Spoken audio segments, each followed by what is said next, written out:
ஒரு ஓட்டு போடுறதுக்காக லட்சக்கணக்கில் செலவு பண்ணிட்டு ரஷ்யாவிலேருந்து தனக்கு உடம்பு சரியில்லைனாலும் தன்னுடைய ஜனநாயக கடமை ஓட்டு போடுற ரைட்ஸ் அதை எப்படியாவது கரெக்டாக செஞ்சிடணும் அப்படின்னு ஓட்டு போடுற விஜய் ஒரு பக்கம். ஓகேங்களா? எங்களால் ஓட்டே போட முடியாது அப்படின்னு ஒரு கிராமம் தமிழ்நாட்டில் அப்படி ஓட்டை தேர்தல் புறக்கணிச்சிட்டு ஒரு 1400 பேர் சேர்ந்த ஒரு கிராமம் தேர்தலே புறக்கணிக்கிறாங்க, நாங்கள் ஓட்டு போட மாட்டோம் அப்படின்னு. இது ரெண்டுமே எவ்வளோ முரணாக இருக்குது பாருங்கள். ஒருத்தர் லட்சக்கணக்கில் செலவு பண்ணிட்டு வர்றாரு, எங்கே இருந்தாலும் ஓட்டு போடுவேன், படத்தில் மட்டும் சர்க்கார் படத்தில் மட்டும் அந்த மாதிரி இல்லாமல் காமிக்காமல் நிஜமாலுமே அவர் ஓட்டு போடுறதுக்காக செலவு பண்ணிவிட்டு தனக்கு முடியலைனாலும் வர்றாரு. அப்படி ஒரு சைடில் எக்ஸ்ட்ரீமாக ஓட்டுக்கு இம்பார்ட்டன்ஸ் கொடுக்குற ஒருத்தர். இந்த பக்கம் நாங்கள் கேட்ட விஷயங்கள் நடக்கலை, நீங்கள் நடத்தி தரலை அப்படின்னு சொல்லி கவர்மெண்ட்டை எதிர்த்து ஓட்டை புறக்கணிக்கிற ஒரு கூட்டம்.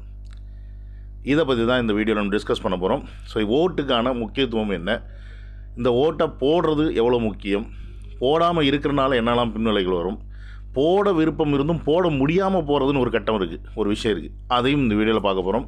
Welcome to Vijay's movie talk and welcome to another video. நண்பா நம்பீஸ், நீங்கள் எல்லாம் ஓட்டு போட்டிருப்பீங்க நம்புகிறேன்.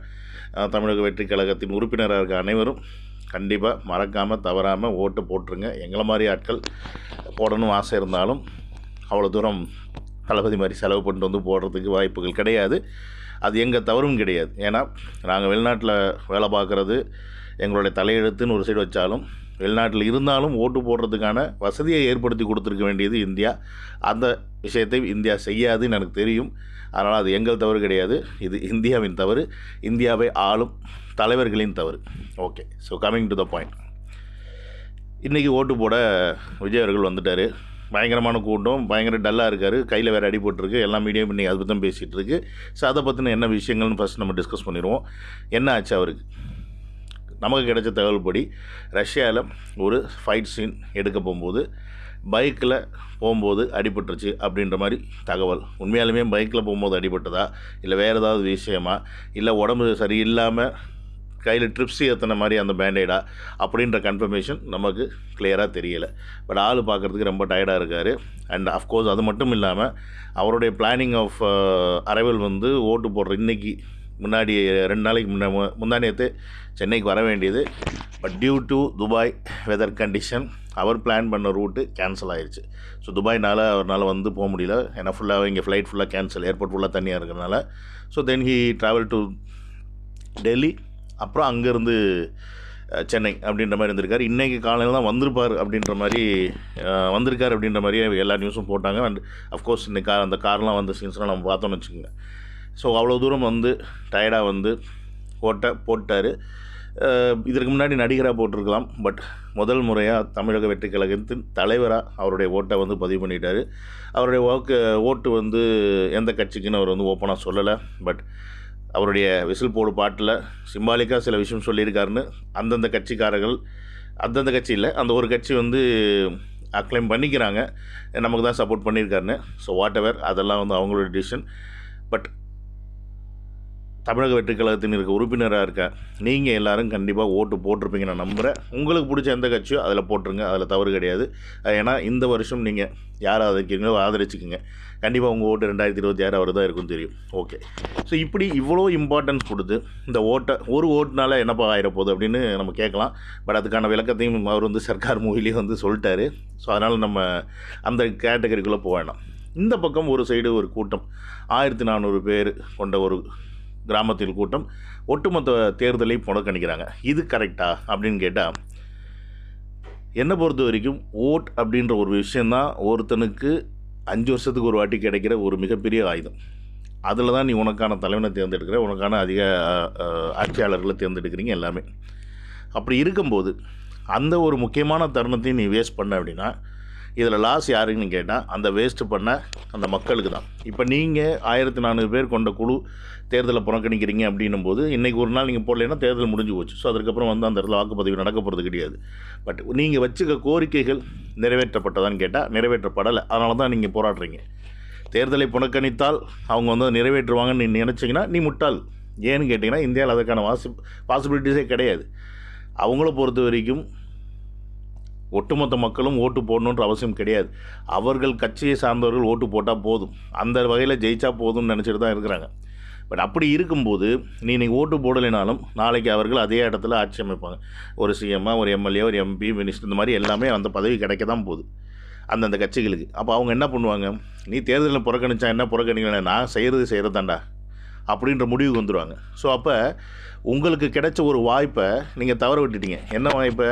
உங்களுக்கு பிடிக்காத இந்த நபர்களை அந்த இடத்துலேருந்து தூக்கி போடுற ஒரு வாய்ப்பு. என்ன? நீ வேறு ஒருத்தருக்கு உன்னுடைய ஓட்டை பதிவு பண்ணுறது. அப்படி பதிவு பண்ணாமல் என்ன பண்ணுறீங்க, எல்லோரும் சேர்ந்து நாங்கள் போட மாட்டோன்னு ஒதுங்கி நிற்கிறீங்க. பட் யூஸ் இல்லை. இதே நீங்கள் அந்த இடத்துல உங்களுக்கு இத்தனை வருடங்கள் ஆண்ட அந்த கட்சிகள் அதை செய்யலை, நீங்கள் கேட்ட விஷயங்கள் செய்யலை. உண்மையை சொல்லப்போனால் பரந்தூர் பக்கத்தில் இருக்க ஒரு கிராமம், ஏன்னா அந்த இடத்துல தான் வந்து விமான நிலையத்துக்கான நிலத்தை கையகப்படுத்தியிருக்கு இப்போ ஆள்ற அரசு. அதை எடுத்து தான் கிட்டத்தட்ட ஒரு 2 வருஷமாக அவங்க போராடிட்டு இருக்காங்க. ஆனால் அதை எந்த மீடியாவும் பெருசாக காட்டலை. அப்படி இருக்கிற இந்த சூழ்நிலை இந்த தேர்தல் வந்து புறக்கணிக்கிறாங்க. ஸோ இதுதான் ஹிஸ்ட்ரி. ஸோ அப்போ என்ன ஆகுதுன்னா, இன்றைக்கி நீங்கள் வந்து இந்த தேர்தலை புறக்கணிக்கிறனால நீங்கள் யாருக்குமே வாக்கு செலுத்தலை. இதே இந்த இடத்துல நீங்கள் வந்து இப்போ ஆள்ற கட்சி உங்களுக்கு பிடிக்கலையா, சரி வேறு யார் வரணும்னு நினைக்கிறீங்க, அவங்களுக்கு யாருக்காவது ஒருத்தர் போட்டு அந்த இடத்துல ஒரு எம்எல்ஏ, எம்பி, மினிஸ்டர் இந்த மாதிரி யாராவது ஒருத்தர் நீங்கள் தேர்ந்தெடுத்து வச்சிங்க அப்படின்னா அவர்கள் வந்து பாராளுமன்றத்தில் பேசுகிறதுக்கோ இல்லை இங்கே வந்து உங்களுடைய இப்போ முதலமைச்சராக இருக்கிறவங்கள்ட்ட சண்டை போடுறதுக்கோ உங்களுக்கு துணையாக நிற்கிறதுக்கு எல்லா வகையிலையும் உறுதுணையாக இருப்பாங்க. பட் அதை நீங்கள் செய்ய தவறிடுறீங்க. ஸோ இப்போ ஒட்டுமொத்தமாக உங்கள் ஜனநாயக கடமையிலேருந்து நீங்கள் தவறினாலும் லாபம் யாருக்குன்னு பார்த்தா உங்களை ஆள்ற அந்த அரசாங்கத்துக்கு தான். ஆனால் நீங்கள் வச்ச கோரிக்கை நிறைவேறணும்னு கேட்டால் நிறைவேறாது. அப்போ நிறைவேறணும் அப்படின்னா உனக்கான தலைவனை நீ தேர்ந்தெடுக்கணும். அந்த தவிர நீங்கள் செய்கிறதுக்கு எல்லாருமே தவறிக்கிட்டே இருக்கிறீங்க. அதுதான் மிகப்பெரிய பிரச்சனைங்க. சரி, ஓகேப்பா, இந்த பக்கம் இவர் ஓட்டு போட வந்துட்டார், ஓட்டுடைய முக்கியத்துவம் என்ன, அதனால் தளபதி வந்துட்டார். இந்த பக்கம் இவங்க ஓட்டு போடுறது புறக்கணித்தாலும் இவங்க அவங்களுக்கே வச்சுக்கிட்டு ஆப்பு அப்படின்னு தான் நான் சொல்லுவேன். இது 2 ஒரு சைடு இருக்குது.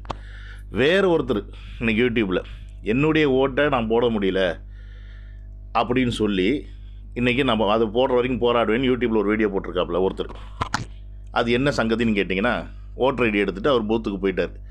பூத்துக்கு போனதுக்கப்புறமா அங்கே ஒரு புக்கு வச்சுருப்பாங்க.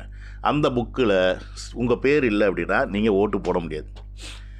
ஸோ இது என்ன ஒரு சட்டம், மிகப்பெரிய வன்மை, அதாவது மிக கண்டிக்க வேண்டிய ஒரு விஷயம் இது.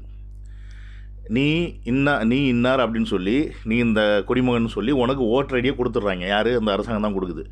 நீ அதை எடுத்துகிட்டு போகிற. சப்போஸ் நீ அது உன் ஸ்லிப்பில் பேர் இல்லை அப்படின்னா நீ ரேஷன் கார்டோ இல்லை ஆதார் ஐடியோ ஏதோ ஒன்று எடுத்துகிட்டு வான்னு சொல்லி நீங்கள் அதையும் கேட்கலாம். பட் அதெல்லாம் இங்கே கேட்க மாட்டாங்க. அந்த புக்கில் பேர் இல்லைன்னா நீ ஓட்டு போட முடியாது அப்படின்றது இது கமலஹாசனுக்கும் நடந்தது, இப்போ இல்லை, இதுக்கு முன்னாடி. ஸோ அப்போ அந்த புக்கில் பேர் இல்லை அப்படின்னும் போது நீ ஓட்டு போட முடியலன்னா அந்த கார்டுக்கு என்ன வேலிடிட்டி, நீ கொடுத்த கார்டு என்ன மசுருக்குன்னு நான் கேட்குறேன். அந்த மசுரே தேவையில்லையே. நீ பேசாமல் அந்தந்த தொகுதியில் இருக்கிற வீடு வாரியாக போய் பேர் எழுதிட்டு வந்து வச்சா போதுமே. இதில் என்ன சொல்கிறாங்க அப்படின்னா, இவங்க வந்து அப்பப்போ அந்த புக்கை வந்து அப்டேட் பண்ணுவாங்க. இந்த அப்டேட் பண்ணுற புக்கில் நீ என்ன பண்ணணும், யாராவது ஒருத்தன் அங்கே இருக்கான் அப்படின்னா அவன் இறந்தே போயிட்டா கூட அவன் பேர் அங்கே இருக்கிறதுல உனக்கு பிரச்சனை கிடையாது, ஏன்னா அவன் வந்து ஓட்டு போட போகிறது கிடையாது. ஆனால் நீ என்ன பண்ணுற, புது வாக்காளர்களை தான் நீ அந்த இடத்துல ஏற்றணுமே ஒழிய இருக்கிற வாக்காளர்களோட பேரை ஏமாத்துற.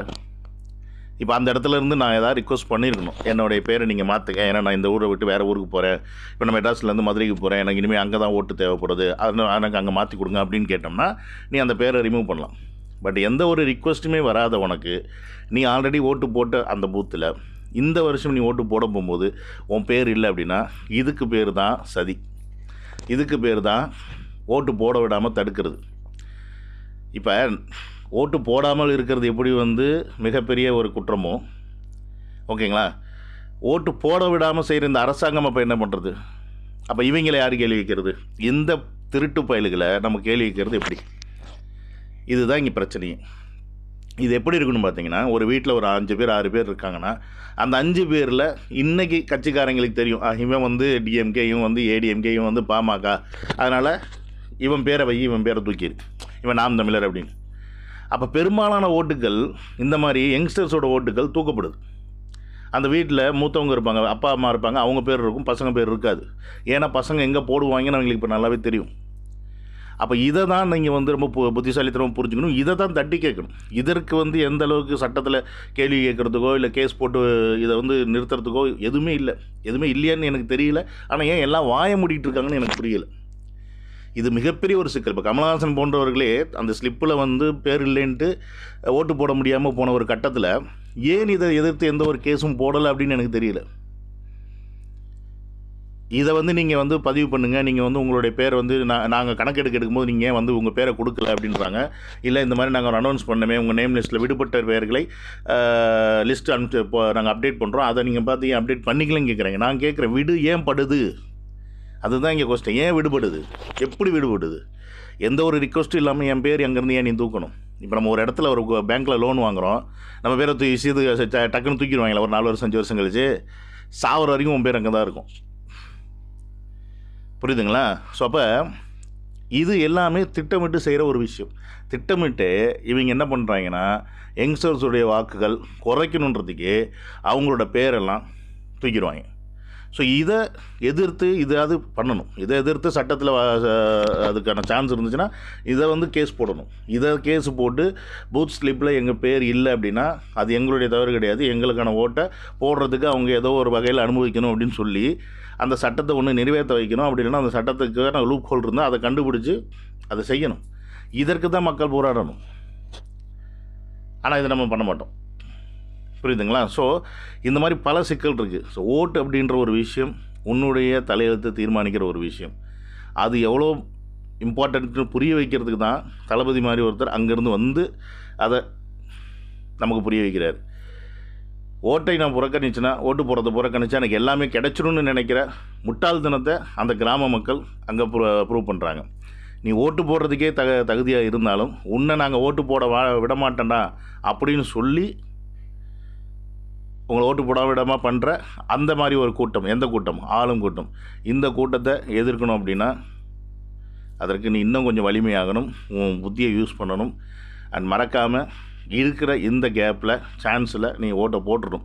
ஸ்லிப்பில் இல்லையா ஒன்றும் பண்ண முடியாது இன்றைக்கி இருக்க காலகட்டத்தில். ஆனால் இருந்தும் போடாமல் விட்டுட்ட அப்படின்னா நீ தான் மிகப்பெரிய அயோக்கியன் அப்படின்னு நான் சொல்லுவேன். ஸோ இந்த விஷயத்தை உங்கள்கிட்ட பகிர்ந்துக்கணும் அப்படின்னு ஆசைப்பட்டேன். மற்றபடி வேறு ஒன்றும் கிடையாது. எல்லோரும் ஓட்டு போடுங்க. காலம் பதில் சொல்லும் யார் அடுத்த PM என்று. See you on another video. Love you all. Take care. Bye bye.